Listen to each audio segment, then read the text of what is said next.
Hello everyone.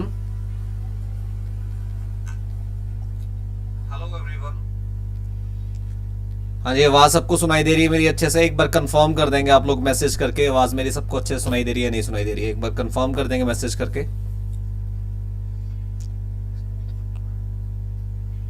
Hello Vipin Thakur Thakur ji का message मुझे यहाँ पर दिखाई दे रहा है। बाकी जो भी स्टूडेंट्स अभी हमारे साथ ऑलरेडी कनेक्टेड हैं वो एक बार मैसेज करके मुझे कंफर्म कर देंगे आवाज आपको सुनाई दे रही है नहीं सुनाई दे रही है। चलिए जी, आवाज सबको सुनाई दे रही है। चलिए जी, very good evening all of you.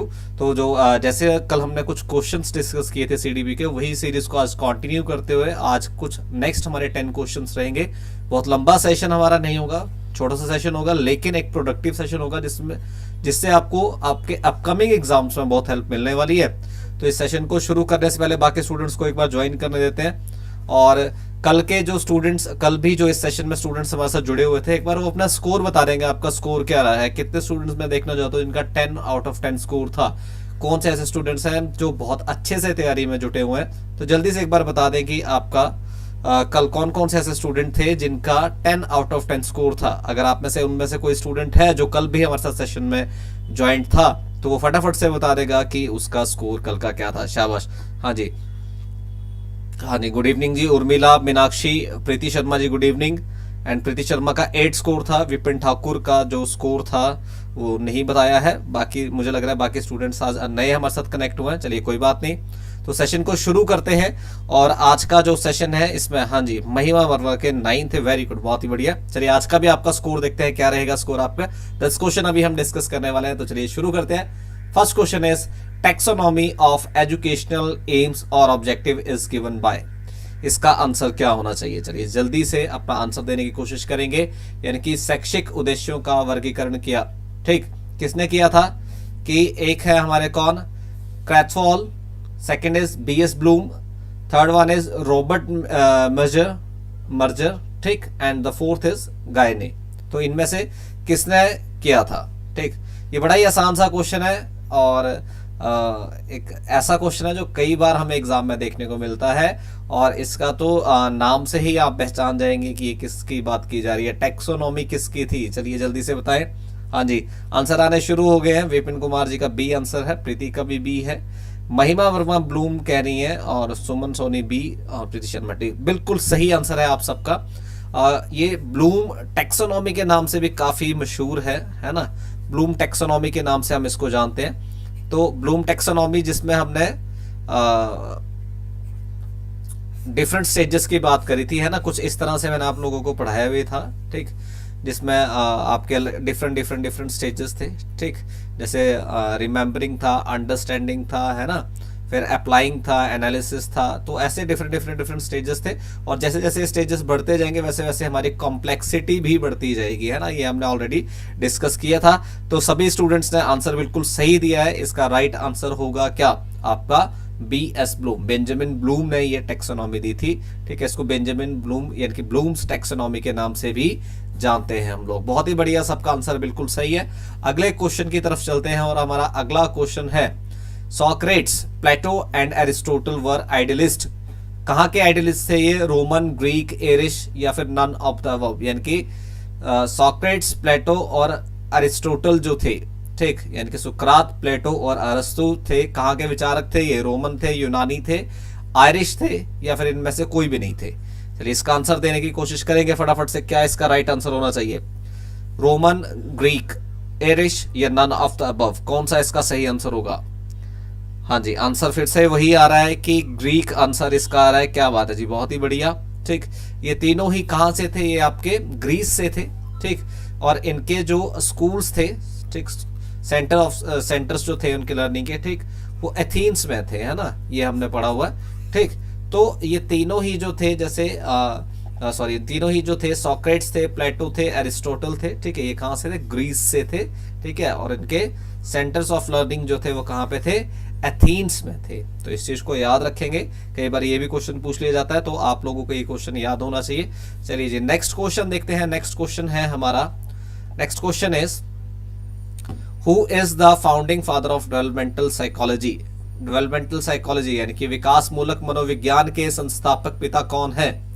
कौन है जी, यहाँ पर आप आंसर बताएंगे। यहाँ पर ऑप्शंस आपके पास अलग अलग है। फ्रैंकबर्ग है, रॉबर्ट शर्पेल है, जीन पियाजे है, जी स्टैनले हॉल। इनमें से कौन थे जो डेवलपमेंटल साइकोलॉजी के फादर जिसको कहा जाता है? बड़ा ही आसान सा क्वेश्चन है। मीनाक्षी का आंसर आ चुका है, विपिन ठाकुर का भी आ चुका है, उर्मिला देवी का भी आंसर आ चुका है, सुमन सोनी का भी आंसर आ चुका है, प्रीति शर्मा का भी आ चुका है, महिमा वर्मा का भी आ चुका है, और सबको पता है कि डेवलपमेंटल साइकोलॉजी के फादर कौन थे। क्या बात है जी, बहुत ही बढ़िया, बहुत ही उम्दा खेल रहे हैं आप लोग इस करोड़पति में, बहुत ही अच्छे। चलिए, तो इसका राइट आंसर क्या होगा? जीन पियाजे। जीन पियाजे यानी कि third is our right option. बहुत ही बढ़िया, क्या बात है। चलिए जी, नेक्स्ट देखते हैं। नेक्स्ट है हमारा, who was the supporter of hereditary influences on human development? मानव विकास पर वंशानुगत प्रभावों का समर्थक कौन था? कौन कहता था कि हेरिडिटरी के इन्फ्लुएंसेस होते हैं ह्यूमन डेवलपमेंट पर? ठीक, वॉटसन, ठीक, गैल्टन, पियर्सन या डार्विन। इनमें से कौन है जो ये मानते हैं कि हेरिडिटरी इन्फ्लुएंसेस होते हैं ह्यूमन डेवलपमेंट पे? हाँ जी, तो उर्मिला जी कह रही हैं ए होगा, मीनाक्षी जी कह रही हैं बी होगा। बाकी स्टूडेंट्स भी अपना रिस्पॉन्स देने की कोशिश करेंगे। प्रीति शर्मा जी कह रही हैं ए होगा। चलिए नेक्स्ट और बताएं कौन कौन हो सकता है।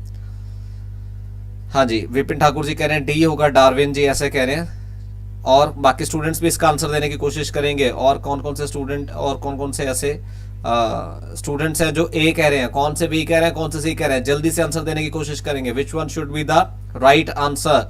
हाँ जी, सोनिका वर्मा जी कह रही है सी होगा, पियर्सन होगा। देखिए, मैं आपको बताता हूँ इसका जो राइट आंसर है वो बी है। गैल्टन जी मानते हैं क्या कि हेरिडिटरी के इन्फ्लुएंसेस होते हैं हमारी ह्यूमन डेवलपमेंट पर। ठीक, तो इसका राइट आंसर होगा B. B should be your right answer. Next बढ़ते हैं।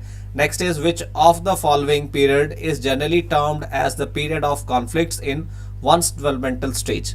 ठीक, निम्नलिखित में से कौन सी अवधि किसकी विकासशील अवस्था में सामान्यतः संघर्ष की अवधि कहलाती है? ठीक, तो पीरियड ऑफ कॉन्फ्लिक्ट किसको कहा जाता है? देखिए, हमने बड़े मतलब टेक्निकली इस बात को पढ़ा हुआ है कि जब भी बच्चा कौन सी स्टेज में, एक स्टेज मैंने डिस्कस की थी आप लोगों के साथ कि उस स्टेज में जब बच्चा होता है तो वो बड़े कॉन्फ्लिक्ट में होता है, वो बड़ा ही कंफ्यूज होता है ना? तो हाँ, बिल्कुल सही आंसर, बिल्कुल सही आ रहा है। तो वो स्टेज होती है हमारे एडोलेसेंस, जिस समय बच्चा बड़ा कंफ्यूज होता है, अपनी पर्सनैलिटी को लेकर बड़ा कंफ्यूज होता है। ठीक, इस समय बच्चा अपने फ्रेंड्स के बड़े हक में होता है। ठीक, उसको मतलब अपने जो पीयर ग्रुप है उसके बड़े जिसको कहते हैं ईमानदारी दिखाता है उसके प्रति। ठीक है, उसको वो मानता है कि अगर ये खुश है तो सब खुश है, माता पिता भी और टीचर्स भी उसके लिए कुछ ज्यादा मायने नहीं रखते। तो बच्चा इस स्टेज को पीरियड ऑफ कॉन्फ्लिक्ट भी कहा जाता है। बड़ा बच्चा कंफ्यूज होता है इस स्टेज में। क्लियर? चलिए, बहुत ही बढ़िया, सबका आंसर बिल्कुल सही था। नेक्स्ट देखिए, इंटेलिजेंस इज रैशनल थिंकिंग। ये डेफिनेशन किसने दी थी कि बुद्धि एक तर्क संगत चिंतन है? बुद्धि की यह परिभाषा दी किसने दी थी? चलिए आंसर बताएंगे। स्टर्न ने दी थी, टर्मैन ने दी थी, स्पीयरमैन ने दी थी या बिनेट ने दी थी? जल्दी से इसका आंसर बताने की कोशिश करेंगे। किसने दी थी ये definition? Intelligence is rational thinking. Intelligence जो है वो रैशनल थिंकिंग है। ठीक, ये किसने कहा था? हाँ जी, स्टर्न एक आंसर आया है, सी भी आया है स्पीयरमैन। उसके आगे बताएंगे। उर्मिला देवी जी कह रहे हैं ए होगा स्टर्न। हाँ जी, study.com कह रहे हैं सी होगा। हाँ जी, फटाफट से बताएं, और स्टूडेंट्स भी इसका आंसर बताएं सी होगा। हाँ जी, नेक्स्ट फटाफट से इसका आंसर बताने की कोशिश करें, क्या इसका राइट आंसर हो सकता है? अंजलि ठाकुर जी कह रहे हैं डी होगा, बिनेट। ठीक, फटाफट से इसका आंसर मुझे बताने की कोशिश करें क्या होगा। बाकी स्टूडेंट्स, जितने स्टूडेंट्स अभी हमारे साथ जुड़े हुए हैं, सभी इसका आंसर देने की कोशिश जरूर करेंगे कि इसका आंसर क्या हो सकता है। सभी स्टूडेंट्स जो भी हमारे साथ जुड़े हुए हैं इसका आंसर देने की कोशिश करेंगे कि इसका राइट आंसर क्या हो सकता है। हाँ जी, ज्यादा से ज्यादा आंसर दीजिए, इसका राइट आंसर क्या हो सकता है, फिर मैं आपको इसका आंसर बताऊंगा क्या होगा। ठीक, तो उर्मिला देवी जी ए कह रही हैं, study.com सी कह रहे हैं, प्रीति शर्मा सी कह रहे हैं, अंजलि ठाकुर डी कह रहे हैं। तो इसका राइट आंसर मैं आपको बताता हूँ। राइट आंसर है स्पीयरमैन। स्पीयरमैन जो है इसका राइट आंसर होगा। ठीक, intelligence is a rational thinking, इसका राइट आंसर है स्पीयरमैन। चलिए नेक्स्ट देखते हैं। Give me a dozen of healthy children, I can make them doctor. ये क्वेश्चन बड़ा आता है जी, इस क्वेश्चन को एक बार स्टार मार्क कर लेंगे आप लोग। ठीक, इस क्वेश्चन को एक बार स्टार मार्क कर लेंगे और देखेंगे इसका राइट आंसर क्या है। Give me a dozen of healthy children. ठीक है, हेल्दी चिल्ड्रन की जगह पे कई बार हेल्दी इन्फेंट्स भी लिखा होता है, तो आप लोग थोड़ा सा ध्यान देंगे इस पे। ठीक, हेल्दी चिल्ड्रन की जगह हेल्दी इन्फेंट्स भी लिखा होता है। And I can make them doctor, जज, बेगर एंड इवन अ थीफ। कुछ भी उन्हें बना सकता हूँ कि मुझे एक हेल्दी इन्फेंट या चिल्ड्रन दे दीजिए, उन्हें मैं किसी भी तरह से चेंज कर सकता हूँ, है ना, कि जज भी बना सकता हूँ, बेगर भी, इवन अ थीफ, है ना। बिहेवियर के बारे में इसमें बात की गई थी, ठीक। हाँ जी, बिल्कुल सही आंसर, सबका सही आ रहा है। तो ये जो थ्योरी दी थी ये जे.बी. वॉटसन ने दी थी, ठीक। जे.बी. वॉटसन ने ऐसा कहा था, सॉरी थ्योरी नहीं, जे.बी. वॉटसन की ये कथनी है। उन्होंने कहा था कि मुझे दर्जन भर स्वस्थ बच्चों को दो, मैं उन्हें डॉक्टर, जज, भिखारी और यहाँ तक कि चोर बना दूंगा, ठीक है। यह कथन किसका है? तो ये कथन है जे.बी. वॉटसन का, ठीक। ये कथनी उनकी है। तो बहुत ही बढ़िया, सबका आंसर बिल्कुल सही है, किसी एक स्टूडेंट का भी आंसर गलत नहीं है। नेक्स्ट देखते हैं, abstract thinking generally begins in. जो एब्स्ट्रैक्ट थिंकिंग होती है वो कौन सी स्टेज में शुरू होती है, ठीक है। सेंसरी मोटर यानी कि ज्ञानेंद्रिय अवस्था, प्री ऑपरेशनल स्टेज यानी कि पूर्व संक्रियागत अवस्था, उसके बाद है कॉन्क्रीट ऑपरेशनल स्टेज यानी कि ठोस संक्रियागत अवस्था, उसके बाद है फॉर्मल ऑपरेशनल स्टेज सॉरी यानी कि औपचारिक संक्रियागत अवस्था। इनमें से किसने कौन सी स्टेज में जो है वो एब्स्ट्रैक्ट थिंकिंग डेवलप होती है? चलिए फटाफट से बताएं। हाँ जी, वेरी गुड, बहुत ही बढ़िया, ठीक। तो चलिए, बहुत ही सही, सबका आंसर बिल्कुल सही है। ये जो एब्स्ट्रैक्ट थिंकिंग डेवलप होती है हमारी फॉर्मल ऑपरेशनल स्टेज में होती है। फॉर्मल ऑपरेशनल स्टेज में हमारी जो है वो एब्स्ट्रैक्ट थिंकिंग डेवलप होती है। तो डी जो है वो इसका सही आंसर है, और जिनने डी आंसर दिया सबको बहुत बहुत बधाई। नेक्स्ट क्वेश्चन की तरफ पढ़ते हैं, which is not an example of scaffolding. कौन सा मचान यानी कि स्कैफोल्डिंग का एक उदाहरण नहीं है? इनमें से कौन सा ऐसा ऑप्शन है जो स्कैफोल्डिंग का उदाहरण नहीं है, मचान का उदाहरण नहीं है? देखिए, giving assignments which students can not do on their own but can do with some help, जिसमें हेल्प ली जाए, मतलब ऐसा कार्य देना जो विद्यार्थी स्वयं ना कर सके परंतु किसी की सहायता से कर सके। उसके बाद है एडमिनिस्ट्रिंग स्टैंडर्डाइज्ड आईक्यू टेस्ट यानी कि मानकीकृत आईक्यू परीक्षणों को प्रशासित करना। उसके बाद है आपका otherwise gifted students being taught about the correct way of taking notes. उपरयुक्त विद्यार्थियों को नोट्स बनाने के सही तरीके के बारे में पढ़ाया जाकर उपहार देना।